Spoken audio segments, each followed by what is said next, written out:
दोस्तों एक बच्चे के लिए इस दुनिया की सबसे जो सुरक्षित जगह होती है वो है माँ के पास होना। और सोचकर देखिए, अगर उसकी माँ ही उसे मारने की ठान ले तो वो बेचारा बचकर कहाँ पर जाएगा। जहां आज हम बात करेंगे एक ऐसी ही खतरनाक माँ के बारे में जिसने अपने बच्चे को बड़े ही बुरे तरीके से ओवन के अंदर डालकर बड़े ही बुरे तरीके से भून डाला। उसने इतना भी रहम नहीं किया कि उसका बच्चा अभी तो सिर्फ और सिर्फ 28 दिनों का है। तो हेलो दोस्तों, मैं हूं नवीन। चलिए शुरू करते हैं आज की स्टोरी।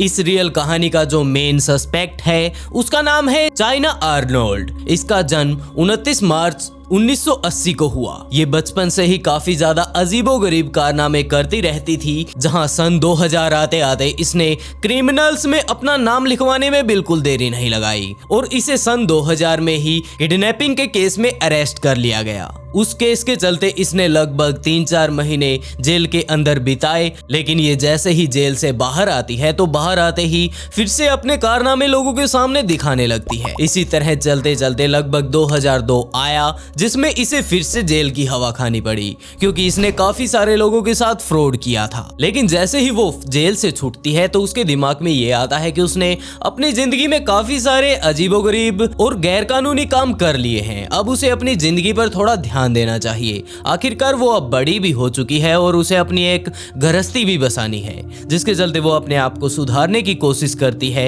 और इसी बीच उसकी मुलाकात टेरल टर्ली नाम के एक व्यक्ति से होती है। जब ये दोनों आपस में एक दूसरे से मिलते हैं तो इनकी खूब जमती है, जिसके चलते आगे चलकर ये लोग रिलेशनशिप में रहना शुरू कर देते हैं। लेकिन अक्सर चाइना आर्नोल्ड टेरल के ऊपर शक किया करती थी। उसका कहना था कि हो ना हो तुम्हारा किसी और लड़की के साथ भी चक्कर चल रहा है, लेकिन टेरल ने इस बात से साफ इनकार कर दिया। इसी तरह लगातार समय बीतता रहा और बिल्कुल इसी तरह उनके बीच छोटी मोटी नोकझोंक भी होती रही। लेकिन हालात अगर उनके रिश्ते के देखे जाएं तो वो अभी भी बना हुआ था। और इसी बीच चाइना आर्नोल्ड प्रेग्नेंट हो जाती है और अगस्त 2005 में उसने एक प्यारी सी बच्ची को जन्म दिया, जहां उन दोनों ने मिलकर उसका नाम पेरिस टेली रखा। लेकिन हालात अगर अभी के भी देखे जाएं तो वो दोनों काफी ज्यादा अपसेट रहा करते थे, क्योंकि चाइना आर्नोल्ड और उसके पति के बीच में हमेशा इस बात को लेकर बहस होती रहती थी कि आखिरकार बच्ची का ध्यान कौन रखेगा। जिसका खास कारण ये था कि टेरल को लगता था कि ये बच्ची मेरी नहीं है और वो चाइना को अक्सर बोला करता था कि मुझे विश्वास नहीं होता कि ये मेरी ही बच्ची है। और अक्सर उनके बीच जब लड़ाई हुआ करती थी तो वो थोड़ी बहुत नोकझोंक के बाद शांत हो जाया करते थे। लेकिन एक दिन ऐसा भी आया जब उनके बीच हाथापाई कुछ ज्यादा ही बढ़ जाती है। और इसी बीच लड़ाई के बीच में टेरल अपनी पत्नी से कहता है कि हाँ, अगर तुम्हें मेरे ऊपर शक है तो मैं खुद ही तुम्हें बता देता हूँ कि हाँ, मेरा पड़ोस वाली लड़की से चक्कर चल रहा है। अब तुम्हें जो भी ठीक लगता है तुम कर सकती हो। और इसे सुनकर तो चाइना आर्नोल्ड और भी ज्यादा गुस्से में आ जाती है। वो उसके साथ मारामारी करने लगती है और उसे मार पीट कर अपने घर से बाहर निकाल देती है। जब वो दोनों लड़ाई कर रहे थे तो दूसरी तरफ वो छोटी सी बच्ची, जो कि सिर्फ और सिर्फ अब 28 दिनों की थी, तो वो उनके शोर शराबे को सुनकर बड़े ही बुरे तरीके से रोने लगती है। उसका पति तो घर से बाहर उसने पीट पीट कर निकाल ही दिया था। उसने आकर अपनी बच्ची को अपने गोद में उठाया और उसकी बच्ची भी बड़े ही मजे से शांत भी हो गई, क्योंकि उसे लगा था कि अब वो दुनिया की सबसे सुरक्षित जगह पर है और उसकी केयर करने वाली उसकी माँ अब उसके पास है। लेकिन उस छोटी सी बच्ची को इस बात का अंदाजा बिल्कुल भी नहीं था कि अब उसके साथ क्या होने वाला है। लेकिन दूसरी तरफ अगर बात चाइना आर्नोल्ड के बारे में की जाए तो वो अभी भी काफी ज्यादा गुस्सा थी और उसके सामने ऐसी कोई भी चीज नहीं थी जिसे वो पीटकर अपना गुस्सा शांत कर सके।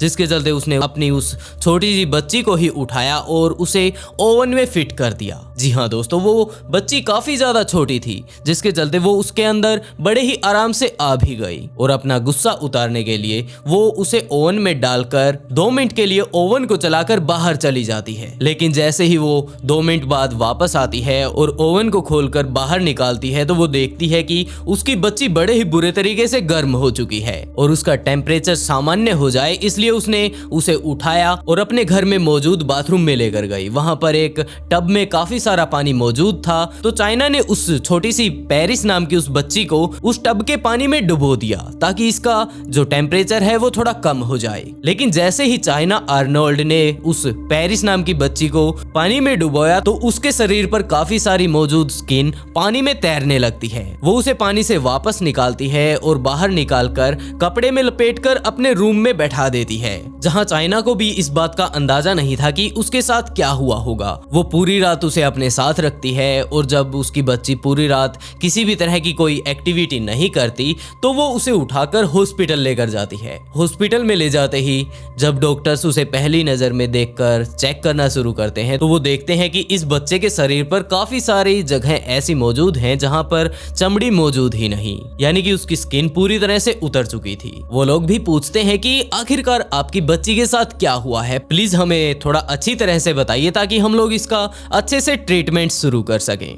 तो उसने कुछ ज्यादा नहीं कहा, उसने कहा कि सर बस मेरी बच्ची आग की लपेट में आ गई है, इसका थोड़ा चेकअप कर दीजिए। लेकिन जैसे ही वो लोग उसका ट्रीटमेंट शुरू करते हैं तो वो पाते हैं कि वो बच्ची अभी तक मर चुकी है। ये बात काफी ज्यादा अजीब थी कि जब उन लोगों ने उसे चेक किया तो उन्हें पता चलता है कि इस बच्ची को मरे हुए तो लगभग 12 से 13 घंटे बीत चुके हैं। चाइना आर्नोल्ड भी इस बात को सुनकर काफी ज्यादा सदमे में चली जाती है और कहती है कि सर ऐसा कैसे हो सकता है, ये सिर्फ एक छोटी सी आग में झुलस गई थी, मैं नहीं मानती कि ये मारी गई होगी। तो वहां पर मौजूद डॉक्टर्स ने भी कहा कि मैडम आपके जो बच्ची है ये पूरी तरह से मर चुकी है और हमें नहीं लगता कि ये कोई सामान्य केस है, हमें लगता है कि जरूर इसके साथ किसी न किसी तरह की दुर्घटना घटी है जिसे आप छुपाना चाहती हैं। वो लोग उस बच्ची को वहीं पर ट्रीटमेंट के लिए रख लेते हैं और चाइना आर्नोल्ड से कहते हैं कि प्लीज आप पुलिस की मदद कीजिए ताकि वो इस बात पर पूरी तरह से छानबीन करके इस बात का प्रूफ निकाल सकें कि ये सिर्फ एक सामान्य हादसा था, ना कि किसी तरह का मर्डर। इस बात को जानकर चाइना आर्नोल्ड भी काफी ज्यादा सहम जाती हैं कि अब ये लोग मेरे घर पर जाकर क्या चेक करने वाले हैं। इस बात की कंप्लेंट अब तक डॉक्टर्स ने पुलिस के पास कर दी थी और पुलिस वालों ने भी वहां आकर जो उसके हालात देखे तो उन्हें अंदाजा हो गया था कि हो ना हो इस बच्ची को मारने की कोशिश की गई है और वो लोग चाइना आर्नोल्ड के साथ एक डिटेक्टिव को भेज देते हैं। और दूसरी तरफ डॉक्टर्स भी उस बच्ची की छानबीन करने लगते हैं कि आखिरकार इसके साथ ऐसा क्या किया गया है कि एक तो इसकी जितनी भी बॉडी की स्किन थी उसमें से लगभग 70% स्किन निकल गई और इसके अंदर जो मौजूद इंटरनल ऑर्गन्स हैं वो हद से ज़्यादा गर्मी के कारण बड़े ही बुरे तरीके से झुलस चुके हैं। और आर्नोल्ड के साथ तो एक डिटेक्टिव को भेज ही दिया गया था जहाँ उस डिटेक्टिव ने आर्नोल्ड के घर पर जाकर छानबीन शुरू कर दी कि आखिरकार तुम्हारी बच्ची तुम्हें कहाँ पर मिली और आखिरी टाइम तुमने उसे कहाँ पर देखा था। तो उसने कहा कि सर यहाँ पर मैंने उसे सिर्फ और सिर्फ अकेले थोड़ी देर के लिए अपने बेडरूम में ही छोड़ा था और बाद में देखा तो वो काफ़ी ज़्यादा बुरे हालत में थी। ये बात डिटेक्टिव भी समझ चुका था कि कोई बच्ची अगर किसी बेड पर बैठी है तो वो वहीं पर बैठी बैठी इतने बुरे तरीके से नहीं मारी जा सकती। तो उसने वहाँ पर मौजूद उसके पूरे घर में छानबीन करना शुरू कर दिया। वो उस ओवन के पास से भी काफ़ी बार गुजरा लेकिन उसे इस बात का कोई अंदाज़ा नहीं था कि कोई माँ अपने बच्चे को इसके अंदर डालकर भी बड़े बुरे तरीके से मार सकती है। जैसे ही वो बाथरूम में जाता है तो वो टब अभी भी वहीं पर मौजूद था जहां पर चाइना आर्नोल्ड ने अपने बच्चे को उस टब में डाला था और वहां पर उसकी काफी सारे स्किन के हिस्से उस पानी में ही उतर गए थे। इस चीज को देखकर डिटेक्टिव को काफी ज्यादा अजीब लगा कि तुम्हारी बच्ची तो तुम्हारे रूम में थी, तो ये फिर अजीबोगरीब चीज क्या है। जहां उसने उस बच्ची को भी देखा था और वो इस बात को समझने में बिल्कुल भी देरी नहीं लगाता है कि ये उसी बच्ची के स्किन के टुकड़े हैं। जहां डॉक्टर्स ने भी बताया कि अगर बात किसी सामान्य व्यक्ति की भी की जाए तो ओवन के अंदर पैदा होने वाली हीट इतनी ज़्यादा खतरनाक हो जाती है कि एक टाइम ऐसा आता है जब आदमी का पूरा शरीर फटने के लिए तैयार हो जाता है और देखते ही देखते सबसे पहले उसकी आंखें फूट जाती हैं और कुछ ही देर बाद उसके शरीर में मौजूद खून सूखने लगता है और इसी तरह लगातार चलते चलते उसकी बड़ी ही दर्दनाक मौत हो जाती है। ये सब चीजें मिलते ही सबसे पहले चाइना आर्नोल्ड को गिरफ्तार कर लिया जाता है, जिसके बाद उसका काफी दिनों तक कोर्ट में ट्रायल भी चलता है। दूसरी तरफ उस छोटी सी बच्ची का डीएनए भी आ जाता है। इससे पहले उसके पिता का कहना था कि मुझे नहीं लगता ये बच्ची मेरी है और जिस तरह तुम मेरे ऊपर आरोप लगाती हो कि मैं बाहर जाकर किसी लड़की के साथ टाइम पास करता हूँ और टाइम एंजॉय करता हूँ, इसी तरह बिल्कुल मुझे भी लगता है कि तुम अपने बॉयफ्रेंड्स के साथ बाहर जाकर एंजॉय करती होगी। और तो और मुझे तो इतना भी विश्वास नहीं कि ये बच्ची मेरी है, लेकिन जैसे ही डीएनए की रिपोर्ट आती है तो उसमें साफ हो जाता है कि वो बच्ची टेरल की ही थी। अभी भी चाइना आर्नोल्ड का ट्रायल कोर्ट में चल रहा था कि टेरल का बड़ा बेटा जो कि पिछली बीबी से हुआ था वो कोर्ट में पेश होता है और वो आकर कहता है कि हाँ, जिस दिन ये सब घटा उस दिन मैं वहीं पर था। दरअसल एक लड़का हमारे घर में घुसता है और वहां जाकर मेरी जो छोटी बहन है उसे उठाकर ओवन में डाल देता है, लेकिन जब तक मैं वहां जाकर उसे बाहर निकालता हूँ वो मर चुकी थी। जिसके चलते जब ये कहानी सामने आती है तो कोर्ट को विश्वास हो जाता है कि हो ना हो ये बेकसूर है, जिसके चलते चाइना आर्नोल्ड को बरी कर दिया जाता है। लेकिन लगभग 1 महीना ही गुजरा था कि अचानक से फिर से पुलिस चाइना आर्नोल्ड के घर पर पहुंचती है और उसे फिर से हिरासत में ले लेती है, क्योंकि पिछली बार जब चाइना आर्नोल्ड पुलिस स्टेशन में बंद थी तो उसने एक महिला से कहा था कि अगर किसी को पता चल गया कि सच में ही मैंने उसे ओवन में डालकर मारा है तो हो सकता है मुझे उम्र कैद हो जाए। और इससे पहले जब हम लोग बड़े ही खुशी से घर पे रहा करते थे उस टाइम भी मुझे इस बात का डर जरूर रहा करता था कि अगर मेरी बेटी का जो डीएनए है वो मेरे पति से मैच नहीं हुआ तो हो सकता है वो मुझे छोड़ दे। और चाइना आर्नोल्ड ने उस लड़की को जो कि उसके साथ जेल में बंद थी उसे ये भी बताया कि मैंने अपनी बेटी को किस तरह ओवन में डालकर बड़े ही बुरे तरीके से उसे बंद करके 2 मिनट के लिए उसके अंदर ही छोड़ दिया था। और उसके बाद जब मैंने उसे बाहर निकाला तो वापस टब में डालकर अगली सुबह ले जाकर हॉस्पिटल में चेक करवाया, लेकिन तब तक वो पूरी तरह से मर चुकी थी। इस बात को लेकर फिर से उसे कोर्ट में लाया गया, लेकिन चाइना आर्नोल्ड का जो वकील था उसने ये पेशकश की कि जनाब ये बात बताइएगा कि अगर उस दिन ये दोनों ही हस्बैंड वाइफ अपने घर पर थे तो हो सकता है इसके पति ने इस बच्ची को मारा हो। ये बात किसी भी तरह से प्रूव नहीं होती कि चाइना आर्नोल्ड ने ही उसका कत्ल किया है, लेकिन वहां पर मौजूद सबूतों से इस बात का पता चल जाता है कि असल में उसका कत्ल आर्नोल्ड ने ही किया था। और वहां पर मौजूद जज ने भी कहा कि सबसे पहले मैं इसकी मेंटली रिपोर्ट देखना चाहता हूं, क्योंकि कोई भी माँ अपने बच्चे की इतनी बुरी तरीके से जान नहीं ले सकती। तो जल्द से जल्द उसे हॉस्पिटल ले जाया गया और वहां पर उसकी रिपोर्ट्स तैयार की गई, लेकिन रिपोर्ट्स में जो कुछ सामने आया वो बिल्कुल नॉर्मल था। तो डॉक्टर्स भी कह सकते थे कि इसने जो कुछ किया है वो किसी भी तरह की मेंटल इलनेस के कारण नहीं हुआ है।